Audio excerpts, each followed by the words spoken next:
ఈ ప్రాంతంలో జరిగిస్తున్నటువంటి ఈ ఉన్నతమైనటువంటి పరిచర్యలో నేను ఉండటానికి నాకు ఇచ్చిన అవకాశం కొరకే వందనాలు. కొద్ది నిమిషాలు ప్రభువా చదవబడినటువంటి లేఖనం నుండి నన్ను మరుగుపరిచి మీరు మాట్లాడండి. మీ మాటలు వినిచుండగా వినగలిగే చెవిని గ్రహించే మనస్సును చేరువచ్చిన నాకు మనందరికీ మీరు దయచేయండి. పరిశుద్ధాత్మ నడిపింపును పరిశుద్ధాత్మ తాకిడిని మీరు మాకు సమృద్ధిగా దయచేయండి. యేసు నామములో అడుగుచున్నాము తండ్రి. ఆమేన్. దేవుని నామమునకు మహిమ కలుగును గాక. నన్ను ప్రేమించి నాకు ఈ సమయం ఇచ్చినటువంటి మరి స్థానిక సంఘ కాపరి మరి జ్యోతి ప్రకాష్ గారికి మరి అమ్మగారికి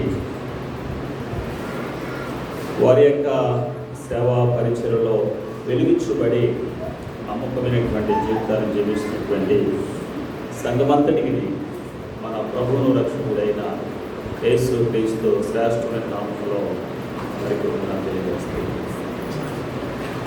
తమ్ముడు చెప్పినట్లుగా మరి పక్కపక్కూరు ముందు వచ్చాను కానీ వాక్యం చెప్పలేదు కానీ రెండు పర్యాలు వచ్చినట్టు దేవుని సేవ వాక్యం చెప్తుంది. ఈరోజు మరి 7 days ప్రేయర్ జరుగుతున్నాయి. నా మీరు రావాలని ఒక రోజైనా రావాలంటే నేను ఈరోజు రావాలని దేవుడు చూపించాను. మా చర్చిలో కూడా 21 days జరుగుతున్నాయి. ఈరోజు 8వ రోజు. మా పాస్టర్ గారి రోజు నేను చూసుకుంటాను వెళ్ళాను కానీ నాకు పర్మిషన్ ఇచ్చారు. ఏమిచ్చారు? పర్మిషన్ ఇచ్చారు. ప్రైజ్ గారు. మరి ఈరోజు మీతో కలిసి ఉండటం నాకు చాలా సంతోషంగా ఉంటాయి. మరి పక్కపక్కూరే చాలా కాలంగా హైదరాబాద్లో ఉంటున్నాం కానీ తమ్ముడు హైదరాబాద్లో సేవ చేస్తాడని నాకు తెలియదు. ఒకసారి ట్రైన్లో కలిసాం. చాలా సంవత్సరాలే చిన్న వయసులోనే రక్షించబడ్డాడు. వాళ్ళు స్వగ్రామంలో మీటింగ్స్ పెట్టేవాడు, నేను వెళ్ళేవాడిని. మరి హైదరాబాద్లో సేవ చేయడం అనేటువంటి నాకు తెలియదు. అకస్మాత్తుగా ట్రైన్లో కలుసుకుని ఏంటో ఎక్కడ ఉన్నావు అంటే హైదరాబాద్లో బాపురెడ్డి కాలనీలో పరిచయం చేస్తున్నాను అని చెప్పారు. చాలా సంతోషమైంది. మరి నేను కూడా హైదరాబాద్లో ఉన్నాను, కలుసుకుందాం అప్పుడు అన్నాం కానీ కలయికలు లేదు. కలవడానికి దేవుని చిత్తం కూడా ఉండాలి కదా. మనం అనుకున్నంత ఈజీగా ఏమి కూడా పక్కపక్కన ఉన్నా కూడా కలవలేదు. అక్కాజలు అంటే అక్కాజల మధ్య చాలా విపరీతమైన ప్రేమ ఉంటారు. అన్నదమ్మ మధ్యలో కంటే అక్కాజల మధ్యలో విపరీతమైన ప్రేమ ఉంటుంది. కానీ కొన్నిసార్లు వారికి కూడా అనుకూలత ఉండదు కలవడానికి. ఎవరి పనులు వారు బిజీగా.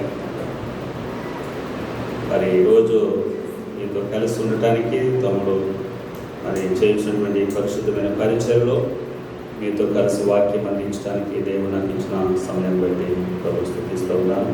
నేను పావుదక్కువ 6 గంటలకి కాచిగూడ స్టేషన్కి వచ్చాను. పావుదక్కు 7 గంటలకు ట్రైన్ వచ్చింది. గంట కూర్చున్నాను.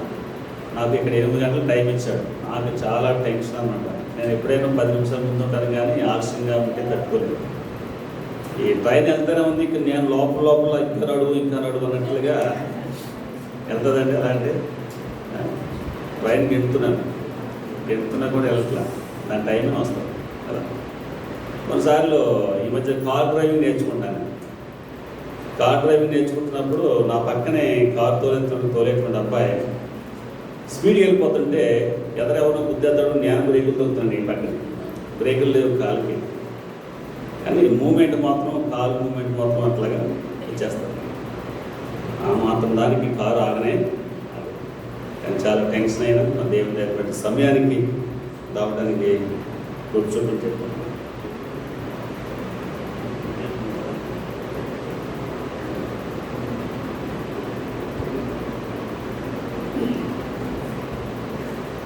ఏదేమైనా మీతో ఉండటానికి దేవుడు చక్కటి సమయం నాకు ఇచ్చారు. అతను బట్టి స్థుతిస్తాను. మా కొరకు కూడా ప్రార్థించండి. కాచిగూడ దగ్గర బాగిలింపల్లి సుందరయ్య విజ్ఞాన కేంద్రం ఉంటుంది. కమ్యూనిస్ట్ నాయకుడు. అక్కడ మా పరిచర్య కొరకు మీరు కూడా ప్రార్థనలో జ్ఞాపకం చేసుకోవాల్సిందిగా ప్రభు పేరిట మనం చేస్తాం. మంచిది ప్రియులరా, మనము 10వ కీర్తనలో మొదటి వచనాన్ని మాత్రమే చదువుకున్నాం. ఏం చదవామండి? 10వ కీర్తనలో మొదటి వచనాన్ని చదువుకున్నాం. ఈ 10వ కీర్తనలో 3 రకాలైనటువంటి మనుషులు ఉన్నారు. 3 రకాలైన మనుషులు. యెహోవా నా బలమా,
పాస్టర్ గారికి సమయం ఇచ్చారు వాక్యం అందించినది.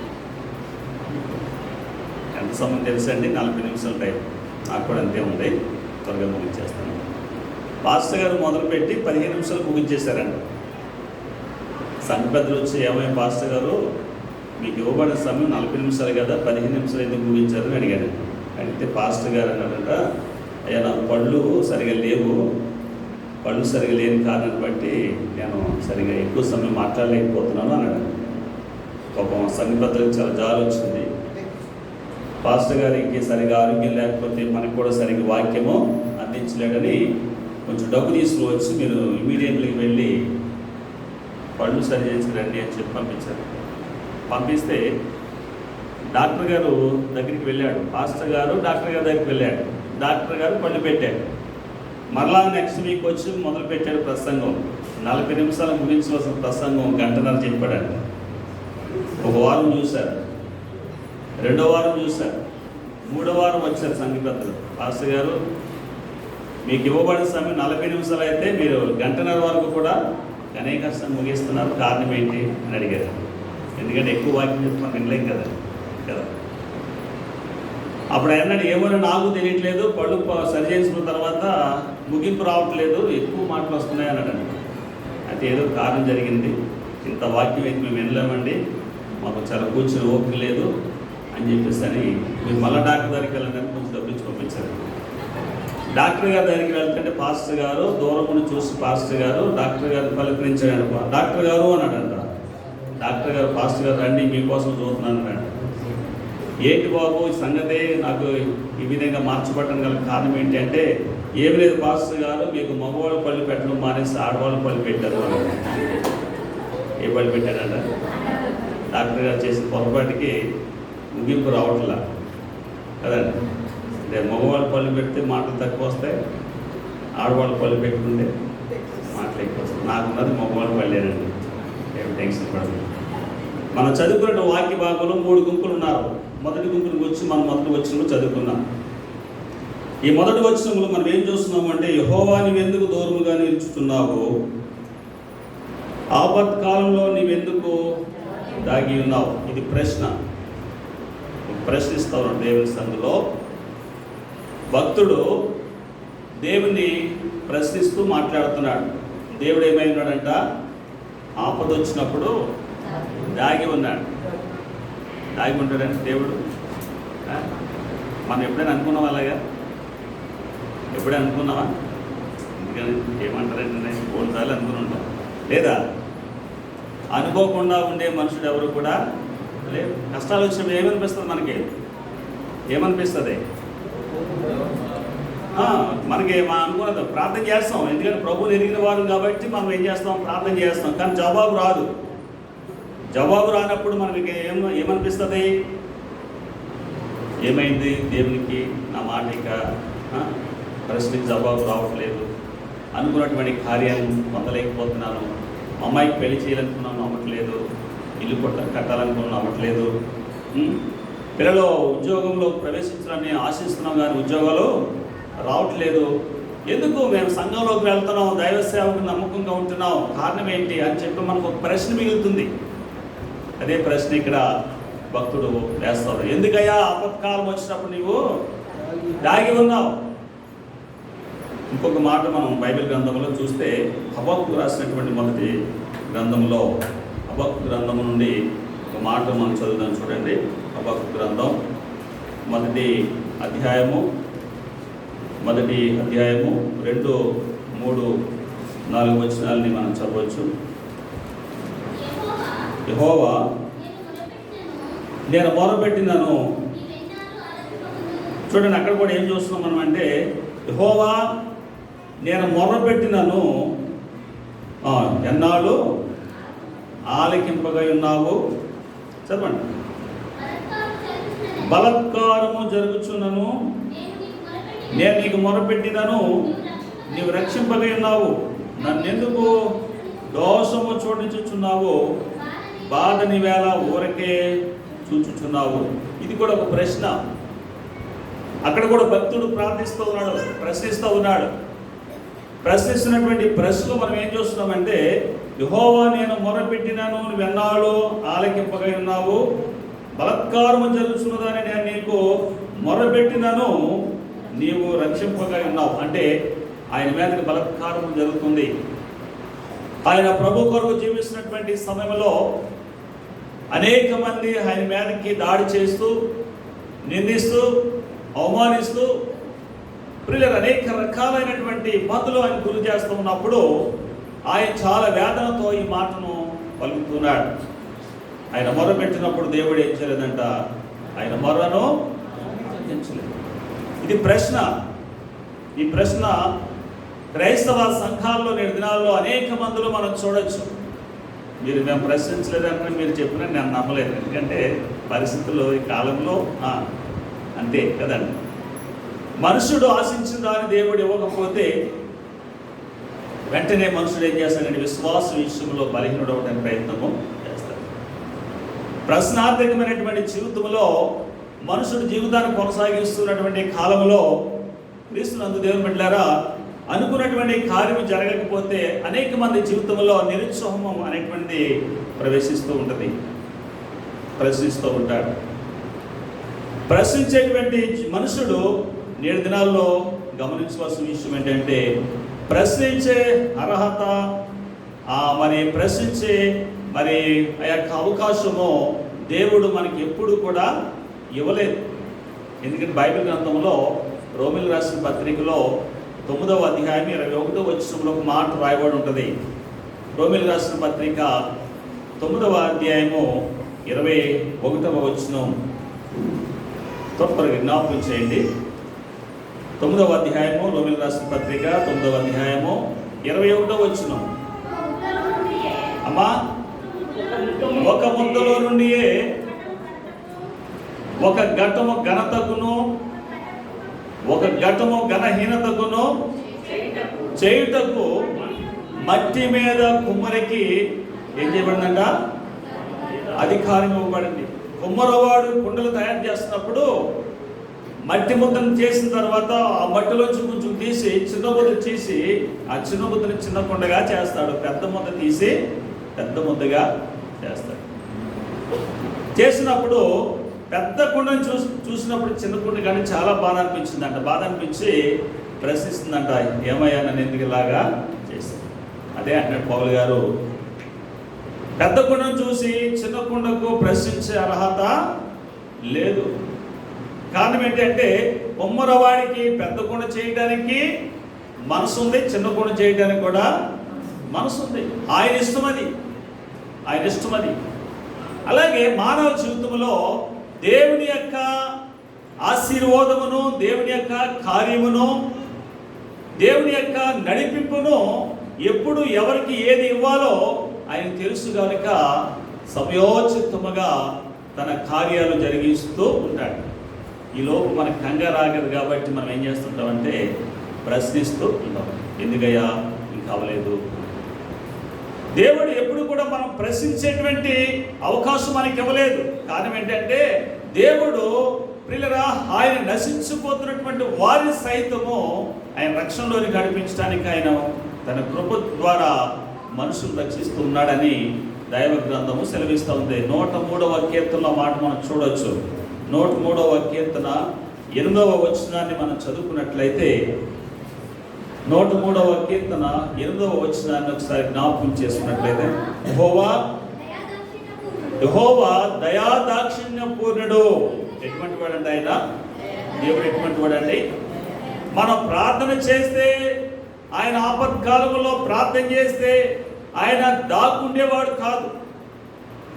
దాక్కుండేవాడండి. మొదటి వచ్చిన మనం ఏం చూస్తున్నాం? ఆపత్కాలములలో నేను మొరపెట్టగా నువ్వు ఎందుకయ్యా దాగి ఉన్నావు? మనుషుడు చేసేటువంటి ప్రార్థన. కానీ 103వ కీర్తన 8వ వచనంలో రాయబడి మాట ఏంటంటే యెహోవా దయాదాక్షిణ్య,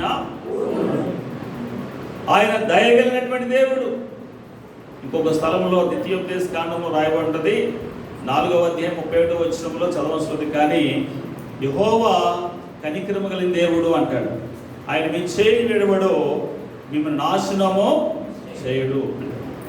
ఆయన కనికరము ద్వారా మనుషుడిని ఏం చేస్తాడంటే చేయి పట్టుకుంటాడు. ఆయన చేయి విడిచిపెట్టేవాడు కాదు.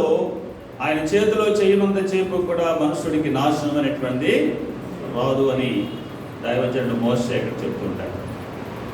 కాబట్టి ప్రియుల దేవుడు దయాదాక్షిణ్య పూర్ణుడు. ఆయన ఎప్పుడు కూడా మనుషుడు ప్రార్థిస్తే ఆ ప్రార్థన ఆలకించకుండా ఉండేవాడు కాదు. కానీ మనుషుడు ఏమనుకుంటాడంటే నా ప్రార్థన ఆలకించలేదు, నా కార్యం జరిగించలేదు, నేను అనుకున్నటువంటి కార్యం ఇంకా అవ్వలేదు అని చెప్పి మనుషుడు ఏం చేస్తాడంటే చింతిస్తూ దేవుణ్ణి ప్రశ్నించేటువంటి అనుభవంలోనికి వెళ్తుంది.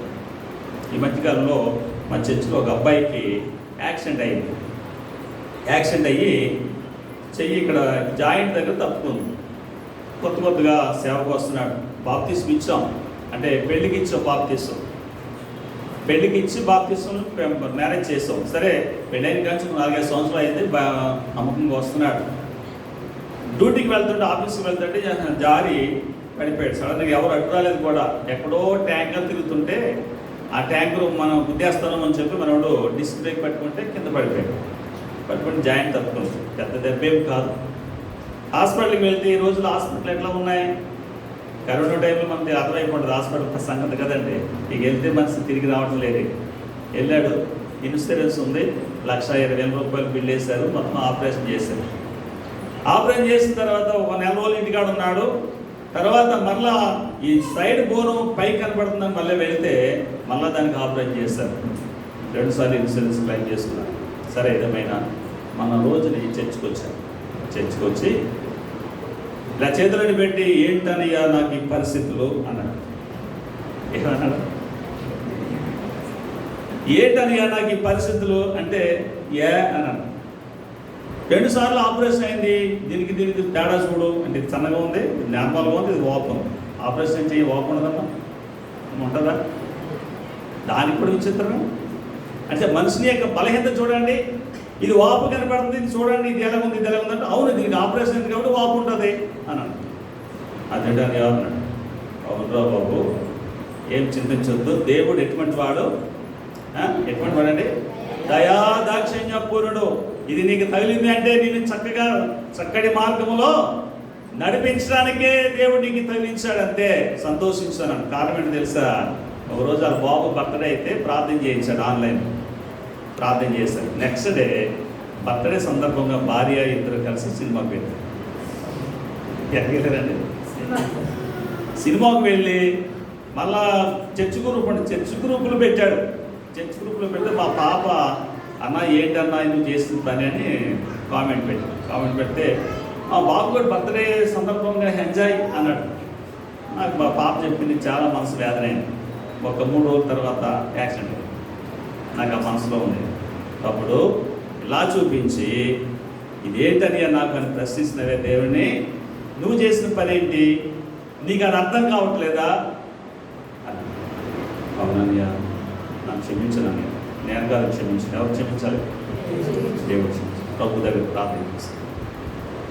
అంటే సమస్య అనేటువంటి ఎప్పుడు వస్తుంది అంటే, దేవుడు ఎప్పుడు ఆలకించడు ప్రార్థన అంటే, దేవుడు ఎప్పుడు మనం అనుకున్నటువంటి కార్యం ఆలస్యం చేస్తాడు అంటే ఎక్కడో పొరపాటు ఉంటుంది. అది మనం పట్టించుకో. ఎందుకు ఇట్లా ఆలస్యం అవుతుంది, ఎందుకు ఈ విధంగా జరుగుతుంది అని చెప్పి మనము ఆలోచన చేస్తాం. కానీ దీని ఆలస్యం అవడానికి ఎక్కడో ప్రాబ్లం ఉంది అనేటువంటి ఆలోచన స్వయంగా మన జీవితాన్ని గురించి మనం ఆలోచన చేయలేము. బహుశా భక్తులు కూడా అదే చేస్తున్నారు, ప్రశ్నిస్తారు. కానీ ప్రశ్నించవలసిన అవసరం లేదు. కారణం ఏంటంటే దేవుడు దయాదాక్షిణ్య పూర్ణుడు. తిమోతికి రాసినటువంటి మొదటి పత్రికలో త్వరగా వెళ్ళాలి కాబట్టి సమయం అవుతుంది కాబట్టి, మొదటి పత్రికలో 1వ అధ్యాయము 12వ వచనాన్ని ఒకసారి జ్ఞాపకం చేసుకుంటూ అపోస్తలుడైన పౌలు గారు మాట్లాడుతూ, పూర్వము నేను హింసకుడునో దోషకుడునో హానుకరుడైన నన్ను తన పరిచర్య కొరకు నియమించి నమ్మకమైనటువంటి వారిగా నన్ను హెచ్చినందుకు నన్ను బలపరిచిన దేవునికి కృతజ్ఞుడై ఉన్నాను అంటాడు. ఏమైంటాడంట? కృతజ్ఞుడై ఉన్నాడు. కారణం ఏంటంటే దేవుడు ఒకప్పుడు పౌలు సౌలుగా ఉన్నప్పుడు హింసించేవాడు, దూషించేవాడు, హాని చేసేవాడు.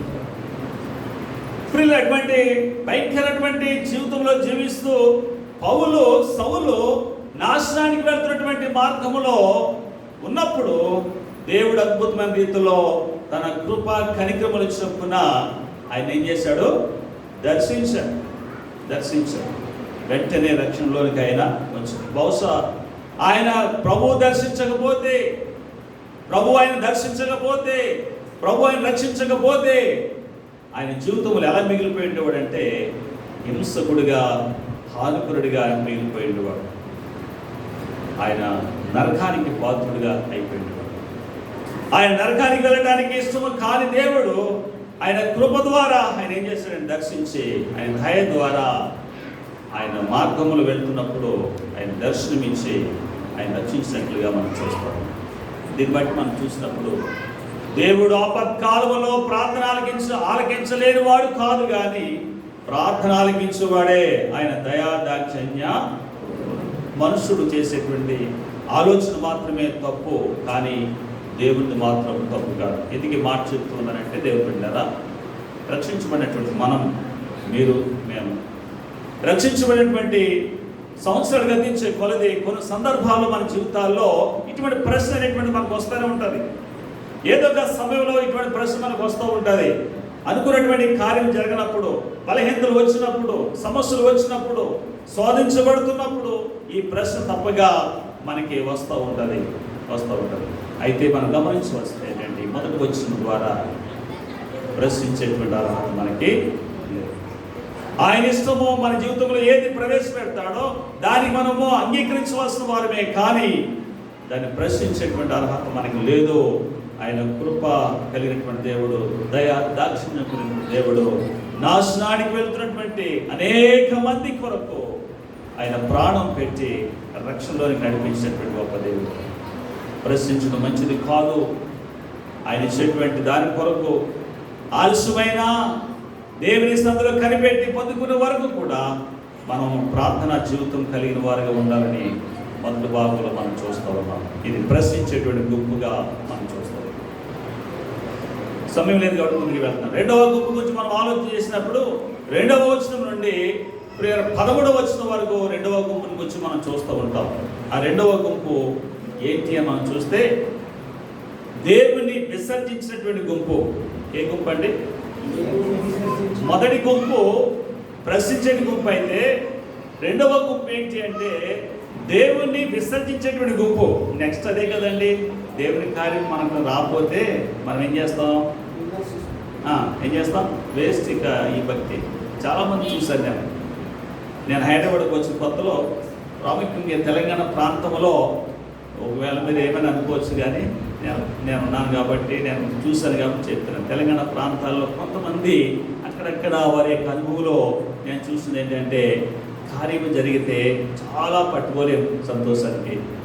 ఒకవేళ అనుకున్నటువంటి కార్యం జరగకపోతే ఏమండి, మరి ప్రశ్నించడమే కాకుండా, ప్రశ్నించే దగ్గర ఆగకుండా దేవుణ్ణి విసర్జించేటువంటి అనుభవంలో కూడా చాలామంది వెళ్ళిపోయారు. ఒక తల్లి ఉంది, ఆ తల్లి ఎప్పుడు అనేది దేవుడు అద్భుతమైన కార్యం చేశాడు. భర్త భయంకరం తాగిపోతూ, పట్టించుకోడు. ఆమె కష్టపడి ఇద్దరు కుమార్తెను చదివించింది, పెళ్లి చేసింది, కుమారుడికి పెళ్లి చేసింది. అద్భుతమైన రీతిలో వారు సెటిల్ అయ్యారు.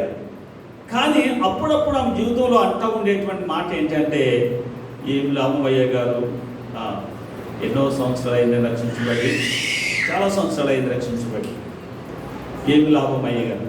ఏం లాభం ఏంటమ్మా? నువ్వేం కోరుకున్నావు? ఇల్లు ఒకటి కోర్టు కేసులో ఉంటే అది జయమిచ్చాడు దేవుడు. నీకు ఇద్దరు కుమార్తెలు ఉంటే ఇద్దరు కుమార్తెలు కూడా విద్య పూర్తి అయిపోయింది, ఉద్యోగంలో ప్రవేశించారు, కుటుంబాలు కట్టబడ్డాయి, బిడ్డలు పుట్టారు. కుమారుడు కూడా విద్యలో ముగించాడు, ఉద్యోగంలో ప్రవేశించాడు, కుటుంబం కట్టబడి బిడ్డలు కలిగిన తల్లిగా తండ్రిగా అయిపోయాడు. కుటుంబం అంతా కూడా ఆత్మీయంగా వారు ఫలిస్తూ ఉన్నారు. ఇంకేం కావాలమ్మా నీకు అంటే, ఏదో ఎక్కడో లోపం ఎక్కడో వచ్చిన నరకలాంటిది పట్టుకుని వచ్చి, ఇది అవ్వలేదు కదా అయ్యగారు, అమ్మా 10లో 9 అయిపోయినప్పుడు ఒకదానికి వచ్చేందుకు నీ దృష్టి మానవ యొక్క బలం.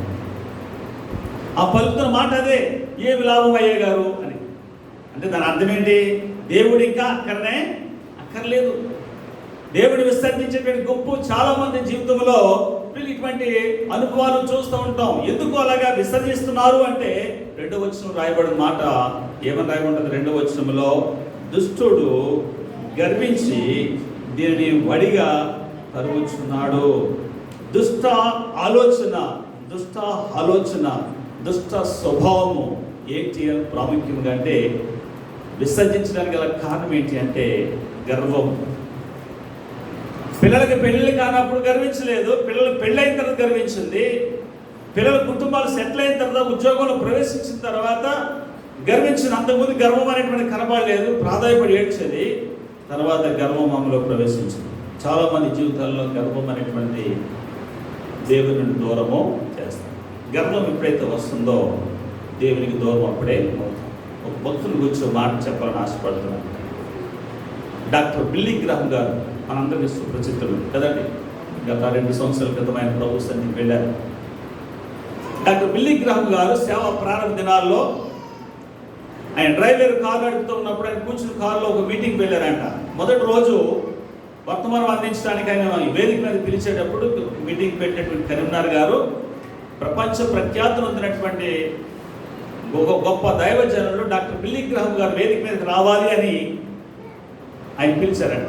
పిలవగానే ఆయన బైబిల్ పట్టిన వేదిక మీదకి వెళ్ళాడు.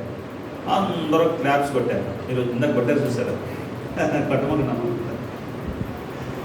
మీరు ఇందాక ఎలా కొట్టారు తమ్ముడు చెప్పగానే అలాగా చప్పట్లతో మారు మ్రోగిపోయింది సభ అంతా. ఆ రోజు వర్తమానం అందించాడు. కింద మోకరించాడు డ్రైవర్. దేవాని దాసుని బలంగా వాడుకో ప్రభా అని చెప్పి ఆ డ్రైవరు ఆ స్టేజ్ కింద, ఆ లోపల ఖాళీ ఉంటుంది కదా స్టేజ్ కింద, లోపలికి వెళ్ళిపోయి మురుగుతున్నాడంట. ప్రార్థన చేస్తాను. ఎవరి కొరకు? దైవజనుడు వాడబడాలి ప్రభు, ఆత్మ రక్షించబడాలి. ఎప్పుడు ఆయనకు అలవాటు. ఆ రోజు ఆయన ప్రార్థన చేయటం మొదలుపెట్టాడు. వేదిక మీద బలమైన పాత్రగా దైవజనుడు వాడబడి చాలామంది పశ్చాత్తాపడి జాగ్రత్తగా ఆ రాత్రి వారికి విశ్రాంతి కలిగించారు. డ్రైవరు ప్రక్కనే, దైవజనులు ప్రక్కనే పడుకుంటే దైవజనులకు దర్శనం కలవుతుంది. మీరు దర్శనం నమ్ముతారా? నమ్ముతారు కదా, కళ నమ్ముతారు కదా, నో ప్రాబ్లం. మీరు ఏదైనా పర్లేదు, నాకైతే నేను నమ్ముతాను. దైవజనుడికి కళ అవుతుందంట. కళలో ఏంటి అంటే బిల్లీ గ్రహం గారు డ్రైవర్కి కలిసి ఎక్కడికి వెళ్ళారు, పరలోకానికి వెళ్ళారంట. పరలోక గవిని దగ్గరికి వెళ్తే అక్కడ దేవదూతలు గవిని దగ్గర నిలబడుతున్నారు. అక్కడికి వెళ్ళి వీళ్ళతో నిలబడ్డారు. ఇది ఎవరికి అవుతుంది తెలుసా అండి? బిల్లీ గ్రహం గారికి అవుతుంది. వెళ్ళగానే బిల్లీ గ్రహం గారిని పిలవడం మానేసి డ్రైవర్కి పిలిచారంట దేవదూతలు. డ్రైవర్ లోపలికి వెళ్ళాడు. 150 మంది ఆయన స్వాగతం పలుకుతూ తీసుకువెళ్తానంటారు. ప్రకాశమైనటువంటి కాంతి కనిపిస్తుంది.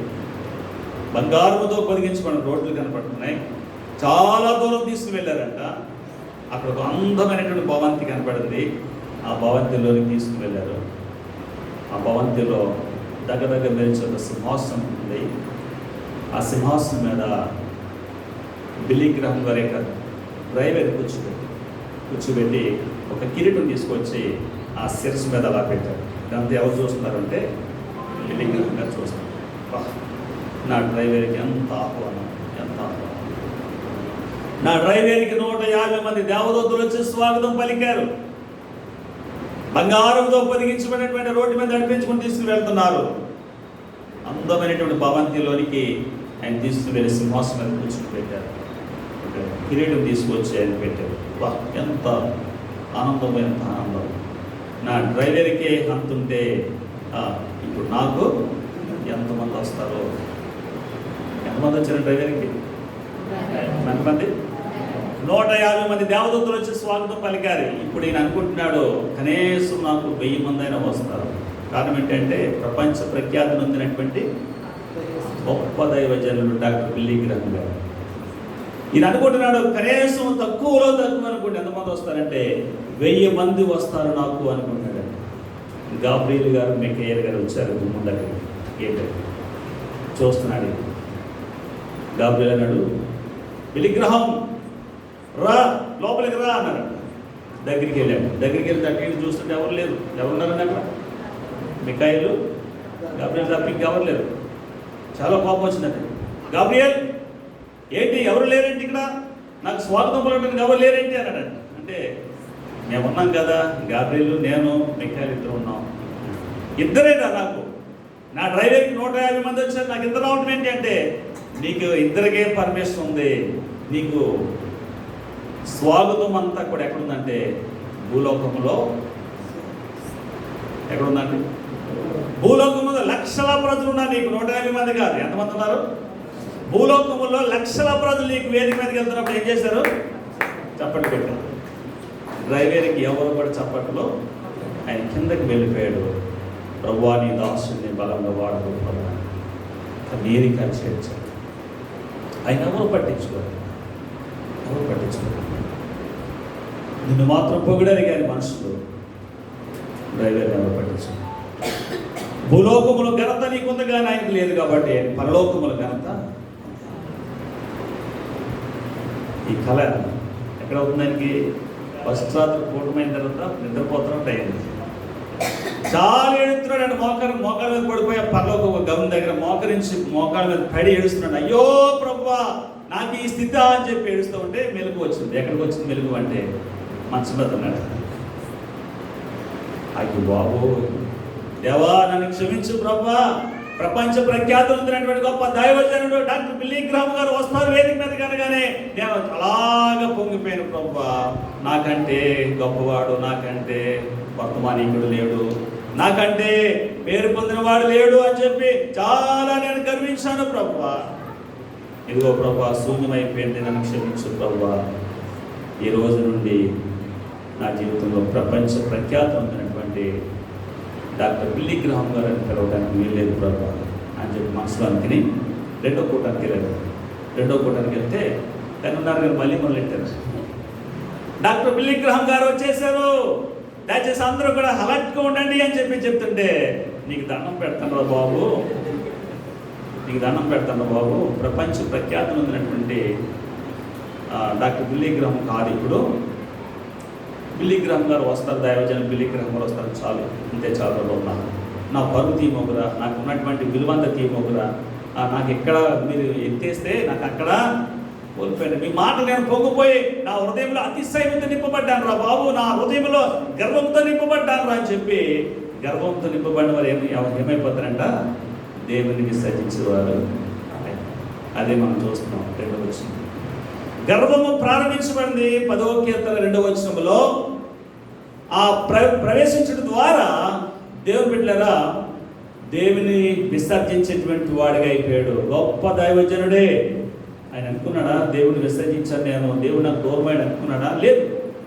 ఆయన ఏమనుకుంటాడంటే మంచి సేవ చేస్తున్నాను, నేను మంచి సేవ చేస్తున్నాను, బడుగు బలహీన వర్గాల మధ్యలోకి వెళ్ళి సేవ చేస్తున్నాను, ఉన్నతమైనటువంటి ఆత్మ సంపాదకుడిగా ఉన్నాను, నా జీవితంలో దేవుడు నాకు ఇచ్చినటువంటి టాలెంట్స్ అన్ని కూడా ఉపయోగిస్తూ ఉన్నాను, నేను నమ్మకమైన పరిచయం చేస్తున్నాను అనుకున్నాడే. కానీ లోపల అనుకున్నటువంటి గర్వము అహం వల్ల దేవుణ్ణి విసర్జించాను నేను అన్నటువంటి ఆలోచన నేను కూడా. నాకు పాప బాబు ఒకసారి ఇంటర్మీడియట్ అయిన తర్వాత ఇంజనీరింగ్ కాలేజ్ సీట్ వచ్చింది. హ్యాపీ అయ్యింది. ఫస్ట్ ఇయర్ చదువుతున్నప్పుడు ఫస్ట్ ఇయర్లో డ్రాయింగ్ సబ్జెక్ట్ ఉంటుంది. ఇంజనీరింగ్ చదువుకున్న పిల్లలకు తెలుసు డ్రాయింగ్ సబ్జెక్ట్ ఉంటుంది. డ్రాయింగ్ అంటే చాలా ఇష్టం మనకి, చిన్నప్పటి నుంచి రాయడం అవ్వదు. కాబట్టి ఎగ్జామ్కి వెళ్ళేటప్పుడు ప్రార్థన చేసి వెళ్ళిపోయేటప్పుడు చాలా హ్యాపీగా ఫీలింగ్ అంట. అన్నది నాతో కూడా డ్రాయింగ్ ఎగ్జామ్ నాకు బాగుంటుంది నాన్న అని చెప్పేసి అంతే సంతోషించాను. అందులో ఒక రకమైనటువంటి అతిశయం ఏంటి అంటే నాకు వచ్చు కాబట్టి ఈజీగా వేసేచ్చు అనేది.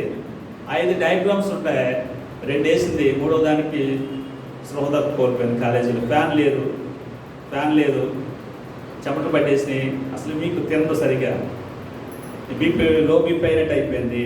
2 డయాగ్రామ్స్ వేసేటప్పటికి 3వ వేసేటప్పటికి ఏమైపోయింది, చెమట పట్టేసి పడిపోతే హెచ్ఓడి వచ్చి అయ్యో కంగారు పడి కూలింగ్ పట్టుకొచ్చి ఏమైందంటే చెమట పట్టినంటే మొత్తం మీద బీపీ డౌన్ అయిన తినాలి అని చెప్పి తిట్టి కూలింగ్ పట్టుకొచ్చి ఇచ్చింది. ఆ తాగినాక మళ్ళీ కొంచెం శక్తి వచ్చిన తర్వాత 3వ డయాగ్రామ్స్ వేస్తుంది, మిగిలిన 2 వేయలేదు. మళ్ళీ పడిపోయింది. చాలా ఎక్కువ వచ్చిందమ్మా ఇంటికి, చాలా ఎక్కువ వచ్చింది. వచ్చి చెప్పింది తెలుసా, నాన్న ఈ సబ్జెక్ట్ నాకు చాలా ఈజీ, వండర్ఫుల్గా వేద్దామనుకున్నాను, మంచి మార్కులు సంపాదించుదామనుకున్నాను, నాలో ఒక రకమైనటువంటి అతిశయంతో వెళ్ళాను, కానీ దేవుడు నాకు శిక్ష ఏం పెట్టాడని. అసలు ఎవరైనా ఊహిస్తారా? కాలేజీకి వెళ్ళి పిల్లలు ఎగ్జామ్లో రాసేటప్పుడు కొంచెం భయం ఉంటుంది, కానీ మరి బీపీ డౌన్ అయిపోయి పడిపోవడం అనేది సాధారణంగా ఎవరికి జరగదు.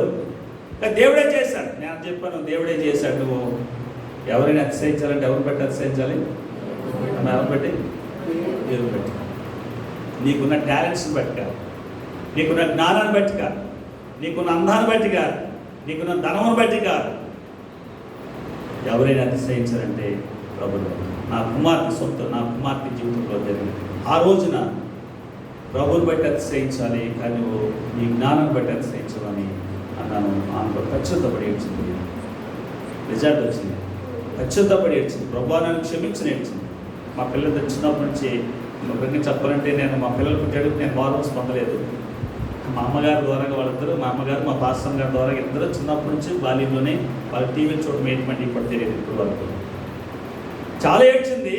రిజల్ట్ వచ్చినప్పుడు జరిగింది ఏంటి తెలుసా? పాస్ అయినా సరే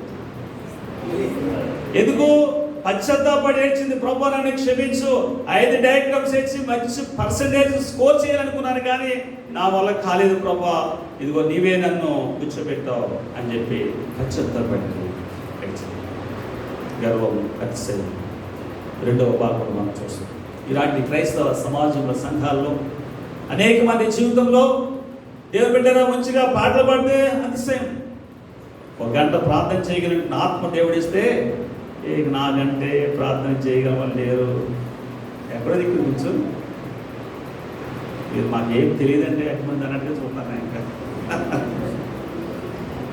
అమలా మీకు వందనాలు. మీకు అటువంటి తెలియకపోతే చాలా సంతోషం. తమ్ముడు ప్రకాష్ చక్కగా మేము కనిపిస్తాం. కొన్ని సంఘాల్లో పోటీలు ఉంటాయి, ప్రార్థన చేయడానికి కూడా. బైబిల్ చదవడానికి పోటీలు ఉంటాయి, పాటలు పాడడానికి పోటీలు ఉంటాయి, ప్రార్థన చేయడానికి కూడా పోటీలు ఉంటాయి. ఆత్మీయ జీవితంలో ఏదైనా కార్యక్రమంలో పాల్గొంపులు పొందాలంటే నేనే ముందు అనేటువంటి పోటీ కూడా. క్రైస్తవ సంఘాల్లో ఇటువంటి హెచ్చించిన స్వభావం గర్వముతో నింపబడినటువంటి జీవితాలను అనేక మంది జీవితాలు మనం చూస్తూ ఉన్నాం. ఇక్కడ కూడా అదే చూస్తున్నాం. 2వ వచనం నుండి 13వ వచనం వరకు మనం చూసినప్పుడు 2వ బ్యాచ్లో మనం ఏం చూస్తామంటే గర్వముతో నింపబడి దేవునికి విసర్జించేటువంటి వారి గుంపుగా మనం చూస్తాం. సమయం లేదు కాబట్టి మనం టైం అయిపోయింది. 9 అయిపోయిందమ్మా, 9 అయిపోయింది, ముగించేస్తాం. 3వ చెప్పేసి ముగించేస్తాం. ఓకే, 2వ వచనం నుండి 13వ వచనం 2వ గుంపు గురించి మనం మాట్లాడాం. మొదటి భాగంలో మనం ఏం చూస్తాము అమ్మా? ప్రశ్నించేటువంటి గుంపును చూస్తాం. ఈ మధ్యకాలంలో కీర్తన గ్రంథాలను ధ్యానం చేస్తున్నాం. ఒక కొంతకాలంలో దాదాపు ఒక 1 year నుంచి ఒక ఆదివారం తప్ప నుంచి మిగిలినటువంటి కోర్టు మీద జరిగిన కీర్తన గ్రంథాలను ధ్యానం చేయడానికి పరిశుద్ధాత్మ దేవుడు నాకు ప్రేరణ ఇచ్చింది. అందుకనే ఈ భాగాన్ని మేము ముందుంచాలని నేను ప్రార్థన చేశాను. తమ్ముడు చర్చికి వెళ్ళాలి, నేను ఏం మాట్లాడాలో అని చెప్పంటే నాకు ఇదే నాకు విషయం జరిగింది. కాబట్టి నేను ముందుంచుతాను. 3వ గుంపుని గురించి మనం ఆలోచించాలి. మొదటి గుంపు ప్రశ్నించే గుంపు అయితే, 2వ గుంపు విసర్జించే గుంపు అయితే, 3వ గుంపు 13 నుండి 18 వరకు ఉన్నటువంటి భాగంలో 3వ గుంపు విశ్వాసం ఉంచినటువంటి గుంపు. ఏ గుంపు అండి? చప్పట్లు కూడా. ఏ గుంపు? విశ్వాసం ఉంచినటువంటి గుంపు.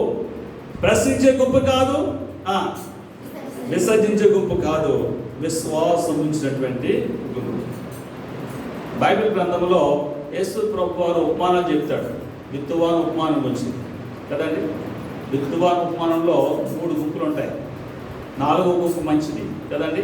త్రోవలో పడిన విత్తనము, రాతి నేలను పడిన విత్తనము, ముండ్ల పొదలో పడిన విత్తనము. 4వ గుంపు ఏంటి అంటే మంచి నేలను పడిన విత్తనం. కాబట్టి ఇక్కడ ఈ యొక్క విత్తనాలకు పోయినటువంటి ఈ యొక్క భాగాలు మనం చూసినప్పుడు మనం ఆశించేటువంటి సంఘ కాపరి ఆశించేటువంటి సంఘ విశ్వాసులు ఆశించేటువంటి పరిశుద్ధాత్మ దేవుడు ఆశించేటువంటి ఏంటి అంటే మంచి నేలను పడిన విత్తనాన్ని పోలువారుగా ఉండాలని. అది సాధ్యము కావట్లేదు మనుషులకి. ఎందుకు అంటే ప్రశ్నించేటువంటి వారిగా అయిపోతున్నారు, విసర్జించేటువంటి వారిగా అయిపోతున్నారు. ఆ విధంగా ఉండకూడదు అని ఈరోజు మనం రెండింటి ద్వారా నేర్చుకున్నాం. 3వ గుంపు గురించి మనం ఆలోచన చేసినప్పుడు విశ్వాసం ఉంచినటువంటి గుంపు. ఈ విశ్వాసం ఉంచినటువంటి గుంపు చాలా ప్రాముఖ్యమైనటువంటి గుంపు. ఈ గుంపుని గురించి పరిశుద్ధ గ్రంథంలో అనేక స్థలాల్లో విశ్వాసం ఉంచిన వారు అంచెంచులుగా ఆశీర్వాదాన్ని పొందుతారు అని దైవ గ్రంథంలో మనం అనేక స్థలాల్లో మనం చూస్తూ ఉంటాం. కీర్తన గ్రంథంలో 92వ కీర్తనలో ఏమని రాయి ఉంటుంది? 12వ వచనం అంటే నీతిమంతుడు ఖర్జూర వృక్షం వలె బహువేస్తాడు, లబానోను మీద ఉన్న దేవదారు వృక్షం వలె ఎదుగుతాడు అని చెప్పి రాయబడి ఉంటుంది. నీతిని అనుసరించే గుంపు కాబట్టి విశ్వాసం వచ్చినటువంటి గుంపు. ఈ గుంపుకి దేవుడు ఇచ్చినటువంటి బహుమానం ఏంటి అంటే ఫలభరితమైనటువంటి జీవితాన్ని ఇస్తాడు. ఫలభరితమైనటువంటి జీవితాన్ని ఇస్తాడు. ఎందుకు మీరు విశ్వాసం ఉంచారు ప్రియులారా? ఎందుకు విశ్వాసం ఉంచడానికి గల కారణం ఏంటి అని మనం చూస్తే 14వ వచనాన్ని ఒకసారి జ్ఞాపకం చేద్దాం. చూడండి, 14వ వచనం. నీవు దీనిని చూచి ఉన్నావు కదా, వారికి ప్రతీకారం చేయటకే నీవు చేటును పగను కనిపెట్టు చూచుచున్నావు. నిరాధారులు తమ్మును నీకు అప్పగించుకుందరు, తండ్రి లేని వారికి నీవే సహాయకుడు అయి ఉన్నావు. దేవుడిని విశ్వాసం ఉంచడానికి గల కారణాన్ని ఇక్కడ మనం చూస్తూ ఉన్నాం. మానవుడు దేవుణ్ణి విశ్వాసం ఉంచడానికి ముఖ్య కారణం ఏంటి అని మనం చూస్తే ఆ కింద లైన్లో ఉన్న మాట, తండ్రి లేని వారికి నీవే సహాయకుడు అయినావు. దేవుడు సహాయకుడు అండి. ఆయన పడిపోయినప్పుడు లేవనెత్తేవాడు. కీర్తన గ్రంథంలో ఉంటుంది. పడిపోయే వారిని లేవనెత్తేవాడు, పెంట కుప్పల మీద ఉన్న వారిని, దీనులైన వారిని ఉద్ధరించేవాడని చెప్పి రాయబడి ఉంటుంది. ఆయన సహాయకుడిగా ఉన్నటువంటి దేవుడు. సహాయం చేస్తే ఏం చేస్తారు మనుషులు అంటే తప్పగా విశ్వాసం ఉంచుతారు కదండి. సహాయం చేసే వారిని దేవుడే. మనుషులు ఎవరైనా విడిచిపెడతారా? నేను వచ్చాను మీకు ఏదైనా సహాయం చేశాను అనుకోండి, మళ్ళా పాస్టర్ గారు పిలవనరా? అవునా కదన్నా? అందుకే ఉదాహరణ చెప్తున్నాను. నేనేం పిల్లనుకోండి, దేవుడు మిమ్మల్ని ఆశీర్వదించిన గాక, మీరే మాకు ఇచ్చిన గాక. రైతులా ఓకే. సహాయం చేసిన వారు దేవుడు ఏం చేస్తాడండి? దేవుడు సహాయం చేశాడు. మరి మనుషులు ఏం చేస్తారు? విశ్వాసం ఉంచుతారు. ఇక్కడ అదే చేశాడు దేవుడు. ఆయన సహాయకుడిగా ఉన్నాడని చెప్పి దైవగ్రంథంలో రాయబడింది. 18 వచనం కూడా చదవండి. 18 వచనం ఆఖరి వచనం, తండ్రి లేని వారికి నలిగిన వారికి న్యాయం తీర్చుటకై నీవు వారి హృదయము స్థిరపరచినవి. చెప్పండి, అక్కడ ఏమని రాయబడిందంట? తండ్రి లేని వారికి నలిగిన వారికి న్యాయము తీర్చే దేవుడు అండి మన దేవుడు. ఏ దేవుడు అండి?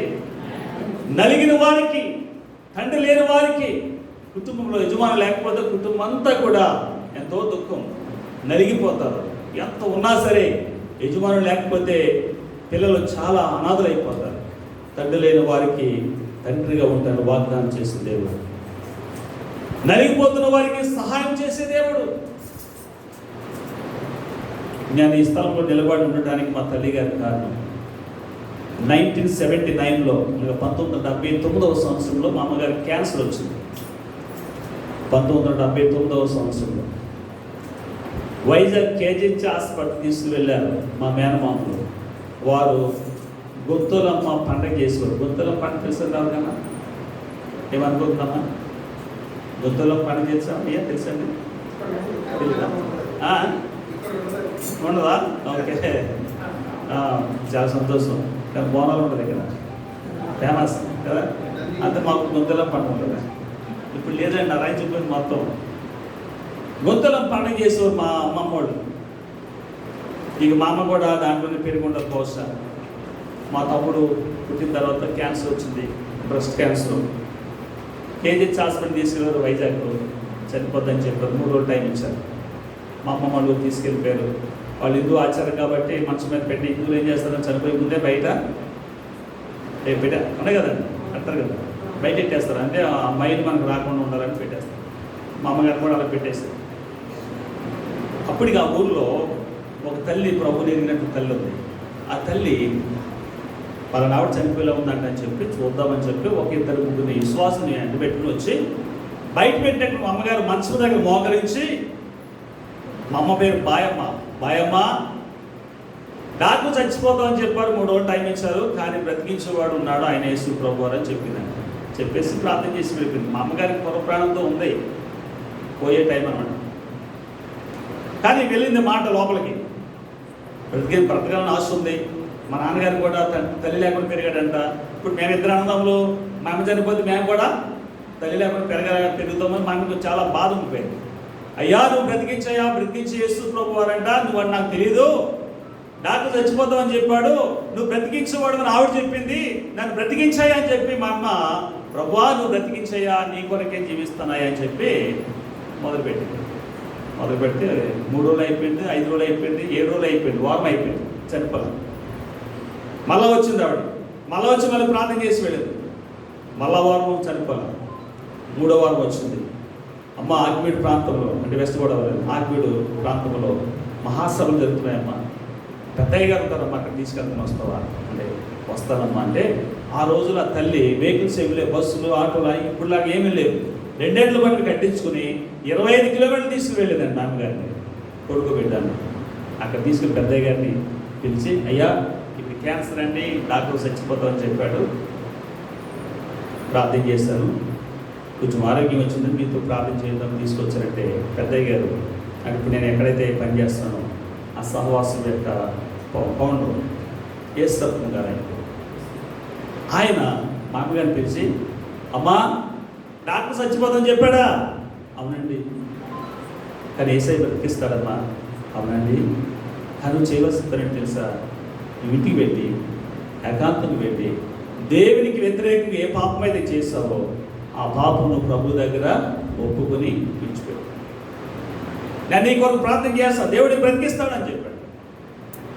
అలాగే అని చెప్పి అయ్యగారితో ప్రార్థన చేసి ఇంటికి వెళ్ళి గదిలోకి వెళ్ళి ప్రార్థన చేయడం అంటే ఆమె చేత కాదు, గుళ్ళు అయిపోయింది, మనసు గుళ్ళు అయిపోయింది, ఓపిక లేదు. అలాగే జారమడయ్యా, ఏసయ్యా నన్ను బ్రతికించయ్యా, నీ కొరకు జీవిస్తానయ్యా, అయ్యా బ్రతికించయ్యా, నీ కొరకు జీవిస్తానయ్యా. నేను రోజు 30వ రోజు మా అమ్మగారికి ప్రభు స్వర్గం బాయమ్మ అని పిలిచాడండి దేవుడు. బాయమ్మ అని పిలిస్తే ఎవరు పిలిస్తే తెలియదండి. రెండోసారి బాయమ్మ అని పిలిస్తే ఆలకించిందంట. నీ పిల్లలను చూస్తావు నువ్వు అన్నట్టు.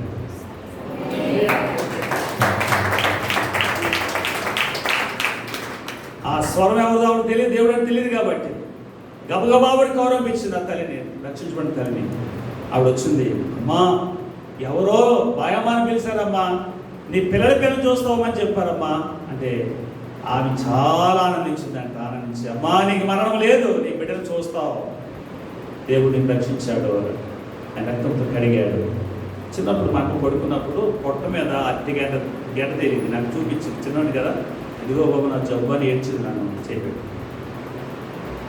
ఆ మాట్లాడిన తర్వాత చూసుకుంటే ఏమీ లేదు.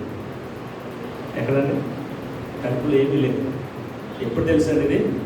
79వ సంవత్సరం, 1979వ సంవత్సరం. ఇప్పటికి 43 సంవత్సరాలు. క్యాన్సర్ లేదు, ఏమీ లేదు, ఆరోగ్యకరంగా పరిశుద్ధమైన పరిచర్య చేస్తాం. ఇప్పటికి ఇంక బ్రతికే ఉంది, పరిచర్య చేస్తా ఉంది. ఎందుకు ఈ మాట చెప్తూ ఉన్నానంటే ఇక్కడ రాయబడిన మాట 14వ వచనంలో ఏమనుంది? నలిగిన వారికి ఆయన ఏం చేస్తాడట? న్యాయమును తీర్చువాడు. విశ్వాసం వచ్చినటువంటి ప్రతి జీవితంలో కూడా దేవుడు ఒక నలుగుడు అనేటువంటి వస్తాయి, సహజమై మనుషులకి నలుగుళ్ళు వస్తాయి, శ్రమలు వస్తాయి, ఇబ్బందులు వస్తాయి, ఏమైనా రావచ్చు. ఇప్పటికి నా జీవితంలో నేను సేవ చేసే ప్రాంతంలో నేను 15 సంవత్సరాలు ఒకే బిల్డింగ్లో చేస్తున్నాను. 13 సంవత్సరాల క్రితం 2013లో అమ్ముతానని చెప్పాడు. దాన్ని బేరం చెప్పమంటే జరిగించుకుంటూ వచ్చాడు. ఈ రోజుకి మమ్మల్ని గౌరవించాడు, అమ్మనండి అని. ఎప్పుడు చెప్పాడు? 2013లో చెప్పాడు అమ్ముతానని. అప్పటికి 30 లక్షలు అడిగాము. ఇప్పుడు ₹1 కోటి ఇస్తామండి, ఇవ్వండి అంటే ఏమంటాడంటే, ఇప్పుడు ఇవ్వనండి అని. నలుగుడు కదండి అది, నలుగుడు కదా. సేవ ప్రారంభించిన తర్వాత అంగులు ఏర్పాటు చేసుకోవాలి సేవకుడు. ఇంకా నాకు ఏర్పాటు కాలేదంటే నలుగుడు కదా. కానీ బైబిల్ చెప్తుంది, నలిగిన వారికి దేవుడు ఏం చేస్తాడంట? న్యాయం చేస్తాడు. దేవుడు బిడ్డలకు ముగిస్తున్న సమయం కాబట్టి ప్రభు చిత్తం అంటే మళ్ళీ ఇప్పుడు తప్పు పిలిస్తే అవి మంచిగా రావాలని ఆశిస్తాడు. నలిగిపోతున్నాము ఒకవేళ కుటుంబ జీవితంలో బలహీనతలు ఉన్నాయా, ఆర్థిక సమస్యలు ఉన్నాయా, శోధనలు ఉన్నాయా, ఉద్యోగాలు లేవా, ఉండడానికి గృహాలు లేవా, ఏ పరిస్థితులే కలిగిపోతున్నాయేమో, దేవుడు న్యాయకర్త. ఆయన విశ్వాసం ఉంచిన వారి జీవితంలో ఏ మేలును చేయక ఈ రాత్రికాల సమయంలో సమయం చేస్తాను. ఈ మాటలు మీ జీవితంలో ఉపయోగకరంగా ఉండాలని నేను ఆశిస్తాను. ప్రార్థించి ఈ మాటలు మీకు అందిస్తాను. మొదటి గుంపు ఏంటంటే ప్రశ్నించే గుంపు, రెండవ గుంపు విసర్జించే గుంపు, మూడవ గుంపు విశ్వాసించే గుంపులో నలిగే జీవితాలు అనుకుంటే దేవుడు తప్పగా న్యాయాన్ని దేవుడు న్యాయం చేస్తాడు అని చెప్పి నేను ఇంకా ప్రభు సంఘంలో ఏం చేస్తానంటే ఆ స్థలం నాకు ఇంకా ఇవ్వకపోయినా కూడా ప్రభువు దగ్గరికి ఎక్కువగా ప్రార్థనలో తప్పగా అనిపిస్తావు. ప్రభు మాటించాడంటే మాట్లాడకూడదు. ప్రభు మాటించాడంటే మాట్లాడు. 4 పర్యాలు ప్రభు నాతో మాట్లాడు, ఆ స్థలం నీకు ఇస్తానని. ఉచితంగా తీసుకోకూడదని నేను ₹1 కోటి ఇచ్చానని తీసుకోవడానికి సిద్ధంగా ఉన్నాను. ఒకవేళ నేను ఖాళీ చేయకపోయినా నన్ను ఎవరు కూడా అక్కడ తప్పించలేదు. ప్రభు చిత్త ప్రకారంగా న్యాయపరంగా దేవుడు నాకు హస్తాన్ని ఇవ్వాలని ఇప్పుడు ప్రార్థన చేస్తాను. 21 days అది నేను ప్రార్థించాను. మనం నేర్చుకోవాల్సింది ఏంటంటే ఈ 3 గుంపుల్లో ఏ గుంపు నువ్వు చెందుతున్నావో నాకు తెలియదు. ఏదో ఉంటుంది, ఎక్కడ దిక్కున ఉంటుంది. కానీ ఆ 2 గుంపులు విసర్జించి మనం ఏం చేయాలంట? 3వ గుంపులోనికి పరిపూర్ణత కలిగించు. దేవుడు అప్పుడు నీ జీవితాన్ని ఏం చేస్తాడు? లేవనెత్తాడు. తనలో వచ్చుదాం, ప్రార్థించాడు. పరిశుద్ధాత్మ దేవుడు ఈ సాయంకాల వేళ నీ జీవితాన్ని మార్చడానికి, నీ జీవితాన్ని ఫలవంతముగా ఫలింపులోని నడిపించడానికి ఆయన ఇష్టపడుతున్నాడు. అందుకే లోకములో, శాపములో, పాపములో మగ్గిపోతూ లోకములో జీవితాన్ని గడుపుతున్నటువంటి జీవితాన్ని శాశ్వతమైనటువంటి సంఘంలోనికి ఒక సభ్యుడిగా నడిపించారు. నిన్ను ఆత్మీయ జీవితంలోనికి నడిపించడానికి, బలపరచడానికి దేవుడు తన పిలుపునిచ్చి తన సేవకుని ఏర్పాటు చేసి ఈ ప్రాంతంలో నీ కొరకు ప్రయాసపడటానికి దేవుడు తన సేవకుని ఏర్పాటు చేశారు. నీ కుటుంబం కొరకు, నీ జీవితం కొరకు, నువ్వు చేసేటువంటి ప్రతి పని కొరకు తన సేవకుని దేవుడు ప్రశ్నిస్తూ ఉన్నాడు. నా బిడ్డ కొరకు నువ్వు ప్రార్థన చేయట్లేదని. అందుకనే సమూయేలు భక్తుడు అన్నాడు, ప్రార్థన చేయకపోవడమే పాపము అని. దేవుని సన్నిధిలో అరుణోదయం లేచి సంఘం కాపరి సంఘమంతటి కొరకు ప్రార్థన చేస్తాడు. సంఘములో ఉన్నటువంటి ప్రతి కుటుంబంలో ఉన్నటువంటి సమస్యల కొరకు ప్రార్థిస్తాడు. సంఘములో చేర్చబడినటువంటి కుటుంబాల్లో ఉన్నటువంటి ప్రతి బిడ్డ కొరకు, వారి బిడ్డల కొరకు, వారి విద్య కొరకు, వారి ఉద్యోగాల కొరకు దైవజనుడు కన్నీరు కార్చి ప్రార్థిస్తాడు. అయితే దేవుని బిడ్డ, నీవు ఇంకా ప్రశ్నించేటువంటి అనుభూలు ఉన్నాయా? లేక అనుకున్నటువంటి కార్యం జరగట్లేదని దేవుడిని విసర్జించేటువంటి అనుభవం